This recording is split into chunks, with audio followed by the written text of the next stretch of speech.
बहुत अच्छी फीलिंग है, मैं वर्ड्स में बता नहीं सकता। मैं खुद वो चीज़ फील नहीं कर पा रहा हूँ, बट मैं जब भी किसी इंडियन किसी टीममेट से मिल रहा हूँ और जो उनके चेहरे पे उनके इमोशंस में देख रहा हूँ, तब मुझे वो फील आ रही है बार बार। I am getting that goose bumps की I have done something very huge for the country.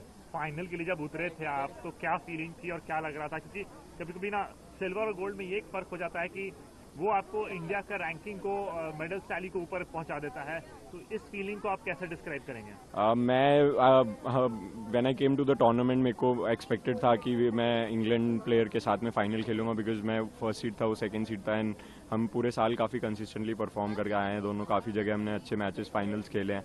तो I was knew that I have to play him in the final, but मैं एक एक मैच प्रिपेयर करके खेल रहा था। और जब फाइनल की बारी आई तो आई न्यू कि मेरे से ज़्यादा प्रेशर उस पर है, बिकॉज आफ्टर प्रमोद भैया missing out the Paralympics, he was the hot favourite to win the gold because he had silver in Tokyo and then he was consistently winning against everyone.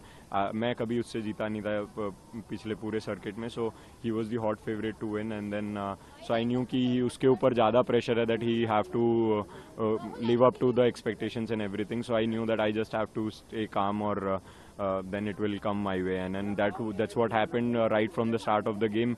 मेरे को feel हो रहा था कि he's nervous, he's being going impatient, तो मैं बस उसी चीज़ का फ़ायदा उठाया। बीच बीच में I slipped away in between, but yeah it feels good कि finally it ended our way and India got the much deserving and much retainable gold medal, and I'm very happy that SL3 has retained their Paralympic gold medal.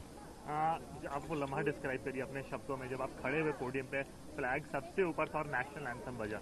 मैं I've lived this feeling before during the Asian Para Games, but Paralympic was very different, very huge. I didn't get tears in my eyes, but I had the goosebumps and current in whole of my body.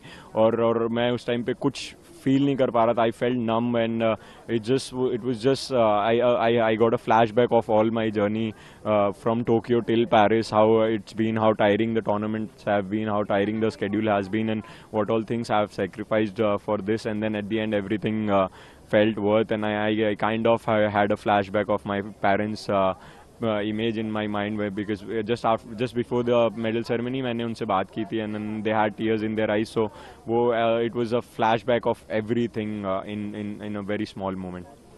और अभी medal जीतने के बाद देश को क्या संदेश देना चाहेंगे देशवासियों? मैं सबका बहुत बहुत धन्यवाद देना चाहूँगा कि मैं I am not able to open my social media because it's been flooded with wishes and blessings, but मैं सबका बहुत बहुत धन्यवाद देना चाहूँगा कि उन्होंने बड़ों ने आशीर्वाद और बच्चों छोटों ने अपना सपोर्ट रखा, अपना स्नेह रखा मेरे लिए, और मैं सबके एक्सपेक्टेशंस पे खरा उतरा और इंडिया के लिए एक गोल्ड मेडल जीत पाया। ये आपको और हंग्रियर बनाता है फ्यूचर के लिए? मैं अभी उस बारे में सोच नहीं रहा हूँ बिकॉज मैं पैरालंपिक्स तक का I had my small goals and at the end the ultimate goal, so वो जीतने के अचीव करने के बाद में now I just want to go back and enjoy